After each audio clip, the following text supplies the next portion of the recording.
கர்த்தர் உன்னை எல்லா தீமைக்கும் விலக்கி காப்பார். Thank you Jesus. Thank you Jesus. Thank you Jesus. இப்பொழுது உங்களுக்கு வந்திருக்கிற இந்த தீமையை குறித்து கலங்க வேண்டாம்.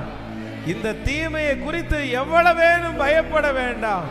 கர்த்தர் வாக்கு கொடுக்கிறார், இந்த தீமை உங்களை விட்டு விலகி போகும். இந்த பிரச்சனை உங்களை விட்டு விலகி போகும். இந்த சூழ்நிலை உங்களை விட்டு விலகி போகும்.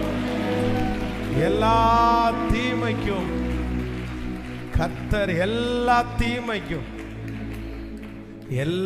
தீமைக்கும் சங்கீதக்காரனை பார்த்து அதுதான் சொல்றாங்க, படுக்கையில கிடக்கிற அவன் இனி எழும்புவதில்லைன்னு சொன்னாங்க. படுக்கையில கிடக்கிற அவன் இனி எழும்ப மாட்டான்னு சொன்னாங்க. ஆனா அவங்க கண்ணுக்கு முன்னாடியே கர்த்தர் சங்கீதக்காரனை எழும்ப பண்ணினதும் அல்லாமல் அவன் இழந்து போன எல்லாவற்றையும் கர்த்தர் அவனுக்கு திரும்பி தந்தது போல நமக்கும் செய்வே. ஒரே ஒரு வார்த்தையை மட்டும் கைகளை மேல உயர்த்தி, கர்த்தர் உன்னை எல்லா தீமைக்கும் அவர் விலக்கி காப்பார்.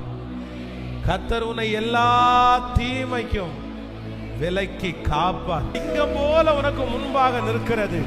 கர்த்தர் சொல்லுகிறார், அதை நான் சமாதானப்படுத்துவேன். அந்த தீமையை நன்மையாய் முடிய பண்ணுவேன். அந்த தீமை உன்னை விட்டு விலகும். அந்த தீமை உன்னை தொடராது. அந்த தீமையை முறியடிக்கிறதற்கும் கர்த்தர் கூட இருக்கிறார். ஹல்லேலூயா.